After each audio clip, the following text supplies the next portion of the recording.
Assalamualaikum warahmatullahi wabarakatuh. Berjumpa lagi dengan kami di podcast Kaum di Senen. Dengan saya Muhammad Rendi, penyuluh agama Islam Kabupaten Senen atau sering akrab dipanggil dengan Rendi. Pada kesempatan kali ini saya akan membahas terkait masalah dasar-dasar perkawinan yang terdapat di dalam kompilasi hukum Islam KHI, bahwasanya di dalam pasal 5 ayat 1 dijelaskan agar terjamin ketertiban perkawinan bagi masyarakat Islam, setiap perkawinan harus dicatat. Fenomena yang terjadi di masyarakat kita yang dikatakan lebih kepada pernikahan siri atau pernikahan secara diam-diam, akan banyak menimbulkan permasalahan-permasalahan dan kerugian-kerugian yang ditimbulkan. Walaupun ada sebagian orang mengatakan dengan nikah siri adalah solusi ketika ada sesuatu problem. Akan tetapi ketika seseorang, perempuan dan laki-laki melangsungkan akad nikah secara diam-diam atau nikah siri, tentu akan menimbulkan problem, permasalahan-permasalahan yang ada. Karena kenapa? Karena perkawinannya, statusnya tidak dicatatkan di kantor urusan agama.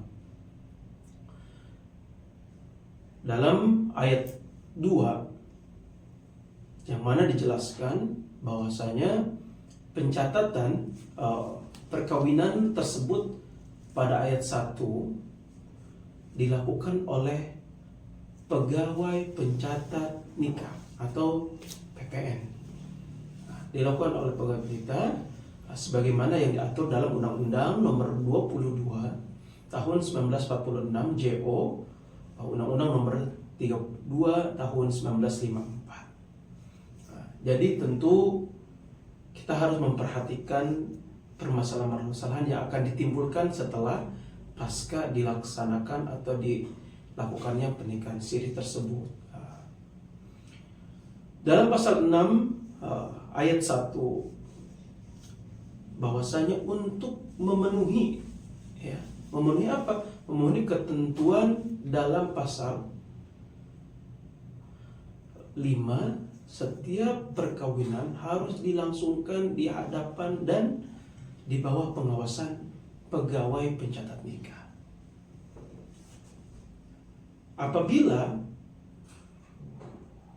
pernikahan itu dilangsungkan tanpa ada pengawasan dan tanpa dicatatkan di kantor urusan agama, maka pernikahannya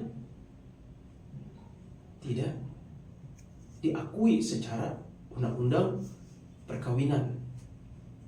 Pemirsa dimanapun berada, ini perlu kita ketahui bersama, perlu kita menjadi perhatian bersama.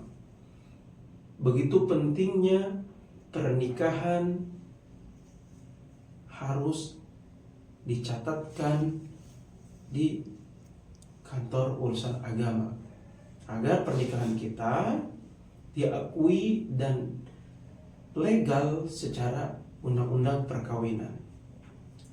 Ayat 2 di pasal 6, perkawinan yang dilakukan di luar pengawasan pegawai pencatat nikah maka tidak mempunyai kekuatan hukum. Itu yang dikatakan akan timbul permasalahan-permasalahan nantinya setelah pasca menikah. Itu apa imbasnya? Ya, nantinya secara kerugian ketika seseorang itu mempunyai anak dari hasil perkawinan yang tidak dicatatkan, maka anaknya tidak mempunyai kekuatan hukum maupun secara waris seperti itu. Nanti maupun secara kependudukan juga akan bermasalah. Apakah seseorang itu akan bisa mendapatkan dokumen kependudukan, contohnya kayak akte lahir, kartu keluarga? Bisa. Tapi ketika seseorang itu mengurus tanpa melampirkan buku nikah, hanya secirikan atau selembar surat keterangan nikah secara agama saja, maka di dalam keterangan akte lahir itu terdapat anak seorang ibu.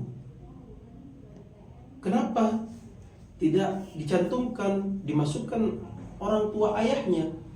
Nah, karena dia melakukan pernikahannya itu tanpa dicatatkan di kantor urusan agama tersebut, hanya